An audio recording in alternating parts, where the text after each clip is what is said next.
Hello, everyone. All right, welcome back to Divine Discoveries. Thank you so much for joining us today. All right, today we are going to be reading Genesis chapters 4 through 7.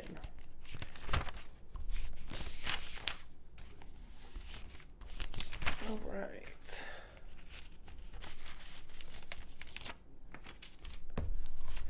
All right, let's begin. Cain and Abel. Adam made love to his wife Eve, and she became pregnant and gave birth to Cain. She said, "With the help of the Lord I have brought forth a man." Later she gave birth to his brother Abel. Now Abel kept flocks, and Cain worked the soil. In the course of time, Cain brought some of the fruits of the soil as an offering to the Lord, and Abel also brought an offering, fat portions from some of his firstborn of his flock. The Lord looked with his favor on Abel and his offering, but on Cain and his offering he did not look with favor. So Cain was very angry, and his face was downcast. Then the Lord said to Cain, "Why are you angry? Why is your face downcast? If you do what is right, will you not be accepted? But if you do not do what is right, sin is crouching at your door. It desires to have you, but you must rule over it." Now Cain said to his brother Abel, "Let's go out to the field." While they were in the field, Cain attacked his brother Abel and killed him. Then the Lord said to Cain, "Where is your brother Abel?" "I don't know," he replied. "Am I my brother's keeper?" The Lord said, "What have you done?" "Listen, your brother's blood cries out to me from the ground. Now you are under a curse and driven from the ground, which opened its mouth to receive your brother's blood from your hand. When you work the ground, it will no longer yield its crops for you. You will be a restless wanderer on the earth." Cain said to the Lord, "My punishment is more than I can bear. Today you are driving me from the land, and I will be hidden from your presence. I will be a restless wanderer on the earth, and whoever finds me will kill me." But the Lord said to him, "Not so. Anyone who kills Cain will suffer vengeance 7 times over." Then the Lord put a mark on Cain so that no one who found him would kill him. So Cain went out from the Lord's presence and lived in the land of Nod, east of Eden.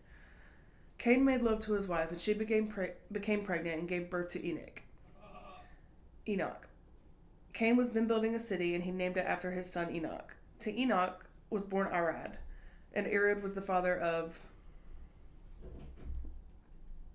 Wow, these names are tough today. Sorry, guys. The father of Mehujael, and Mehujael was the father of Methuselah, and Methuselah was the father of Lamech. Lamech married 2 women, one named Ada and the other Zillah. Ada gave birth to Jabal, and he was the father of those who live in tents and raise livestock. His brother's name was Jubal, and he was the father of all who played string instruments and pipes. Zillah, also a son, Tubal-Cain, who forged all kinds of tools out of bronze and iron. Tubal-Cain's sister was Naamah. Lamech said to his wives, "Ada and Zillah, listen to me. Wives of Lamech, hear my words. I have killed a man for wounding me, a young man for injuring me. If Cain is avenged 7 times, then Lamech 77 times." Adam made love to his wife again, and she gave birth to a son and named him Seth, saying, "God has granted me another child in place of Abel, since Cain killed him." Seth also had a son, and he named him Enosh. Bear with me. At that time, people began to call on the name of the Lord, from Adam to Noah. This is the written account of Adam's family line. When God created mankind, he made them in the likeness of God. He created them male and female and blessed them, and he named them mankind when they were created. When Adam had lived 130 years, he had a son in his own likeness and his own image, and he named him Seth. After Seth was born, Adam lived 800 years and had other sons and daughters. Altogether, Adam lived a total of 930 years, and then he died. When Seth had lived 105 years, he became the father of Enosh. After he became the father of Enosh, Seth lived 807 years and had other sons and daughters. Altogether, Seth lived a total of 912 years, and then he died.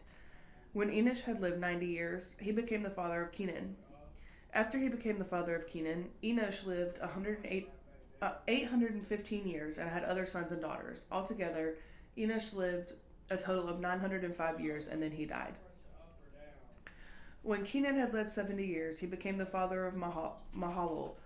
After he became the father of Mahalalel, Kenan lived 840 years and had other sons and daughters. Altogether, Kenan lived a total of 910 years, and then he died. When Mahalalel had lived 65 years, he became the father of Jared. After he became the father of Jared, Mahalalel lived 830 years and had other sons and daughters. Altogether, Mahalalel lived a total of 895 years, and then he died. When Jared had lived 162 years, he became the father of Enoch. After he became the father of Enoch, Jared lived 800 years and had other sons and daughters. Altogether, Jared lived a total of 962 years, and then he died. When Enoch had lived 65 years, he became the father of Methuselah. After he became the father of Methuselah, Enoch walked faithfully with God 300 years and had other sons and daughters. Altogether, Enoch lived a total of 365 years. Enoch walked faithfully with God. Then he was no more, because God took him away. When Methuselah had lived 187 years, he became the father of Lamech. When he became the father of Lamech, Methuselah lived 782 years and had other sons and daughters. Altogether, Methuselah lived a total of 969 years, and then he died. When Lamech had lived 182 years, he had a son. He named him Noah. And he said, I will comfort us in the labor and painful toil of our hands caused by the ground the Lord has cursed. After Noah was born, Lamech lived 595 years and had other sons and daughters. Altogether, Lamech lived a total of 777 years, and then he died. After Noah was 500 years old, he became the father of Shem, Ham, and Japheth.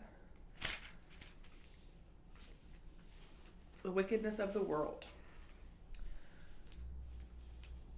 When human beings began to increase in number on the earth, and the daughters were born to them, the sons of God saw that the daughters of humans were beautiful, and they married any of them that they chose. Then the Lord said, My spirit will not contend with humans forever, for they are mortal. Their days will be 120 years. The Nephilim were on the earth in those days, and also afterward, when the sons of God went to the daughters of humans and had children by them. They were the heroes of old men of renown.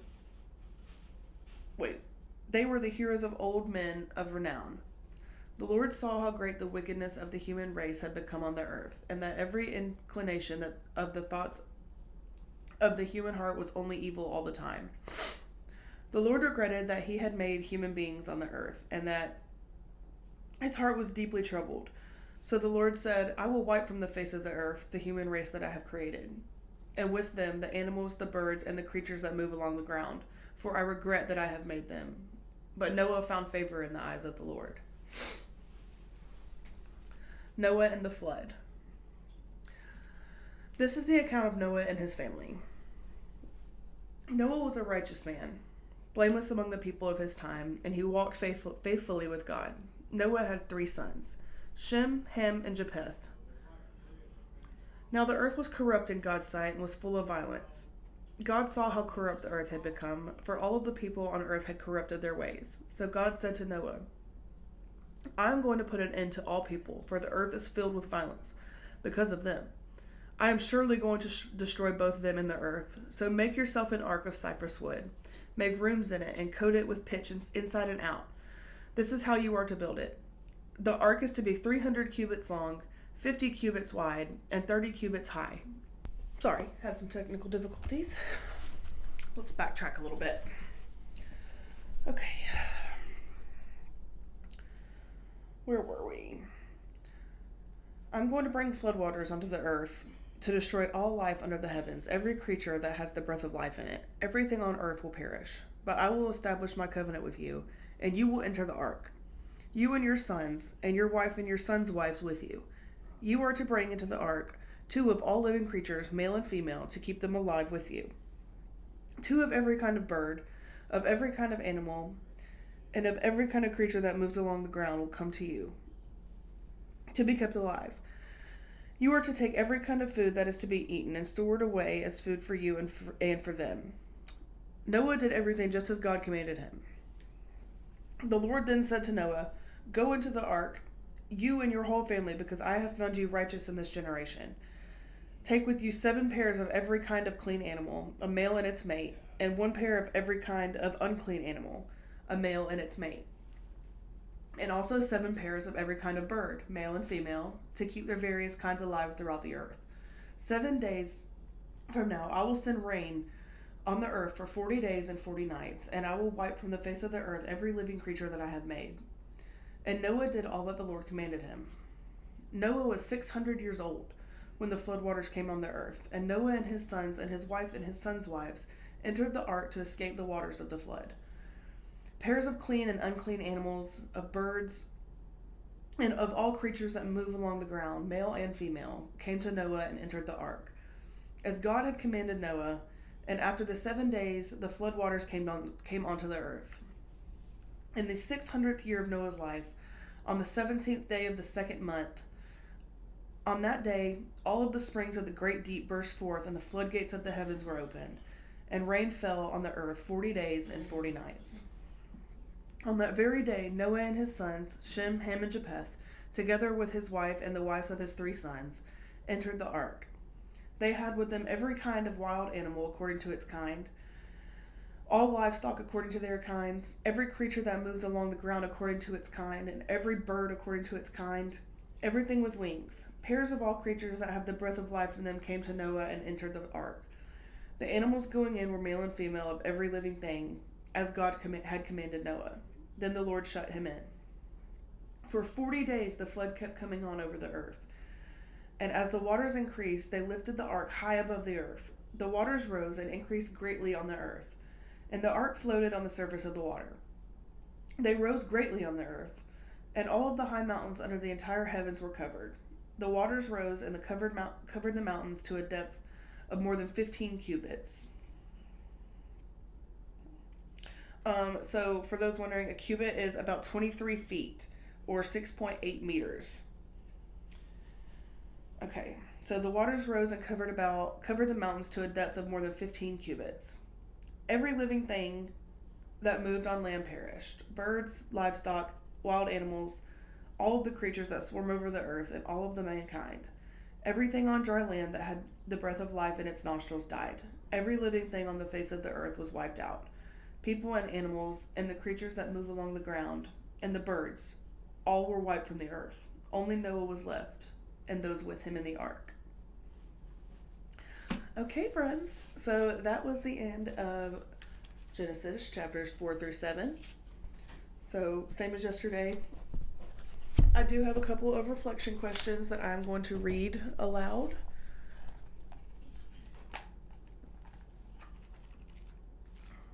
After I read them, I will be sure to post them underneath the comment section so that you can either read back on them or answer in the comments if you'd like to. I'd love to see everybody's different points of view and the way that you interpret all of these things.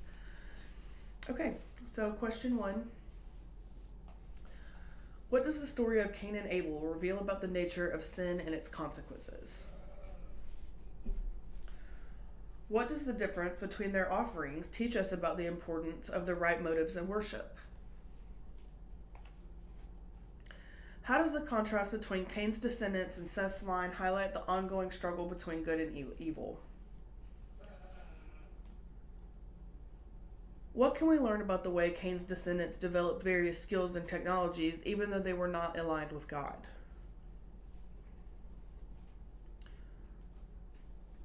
What characteristics made Noah righteous in God's eyes?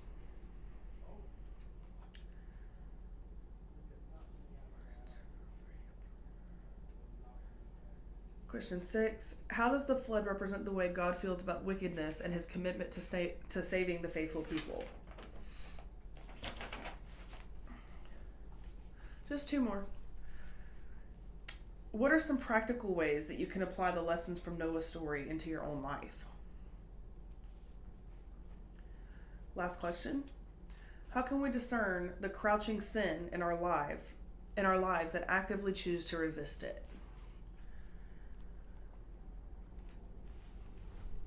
So today, again, I want to thank you all for joining me. I did have some technical difficulties with my Instagram Live and YouTube Live as well. I'm a little bit too new for all of that fancy stuff, so just bear with me. The videos will be getting better. For now, I'll probably just do this one the same way that I did yesterday's and just break it up into Instagram and then post the full length video on my YouTube. So we will try to do this at the same time every day, give or take. Again, bear with me with technical difficulties. I'm new here. So yesterday at the end of the segment, I did some, more searching and learning. I decided to start an email account you can reach out to me for anything. If you just want to talk, if you want to, if you have a prayer request, if you want to do an anonymous prayer request, if you have any thoughts or opinions, or if you just want to teach me something, any of those things, I'd be happy to hear it. So share me your thoughts, and I will be sure to link my email address directly underneath the video, and I'll try to put some words onto the video as well. But I would like to end today's video with a prayer. All right. So, Lord, I thank you for giving me the opportunity to share your beautiful word with so many great people. I pray that you will guide the right people to find this page. Lord, I ask you to place a barrier of protection around all of the people in my life. I pray that any individual watching this who may be going through something difficult or may be battling any internal demons, I pray that they find you. Lord, I pray that they let you in. I pray that they give you all that there is to give you, and I pray that you keep them safe and loved. And Lord, I thank you for allowing me to speak your word and for giving me the courage to do this. Lord, I thank you for waking us up today. Thank you for giving us another day. Thank you for getting everyone home safe. Thank you for all of the opportunities that we have been given today. Father, we love you and we need you. And in Jesus' name, amen. And I will see you all tomorrow.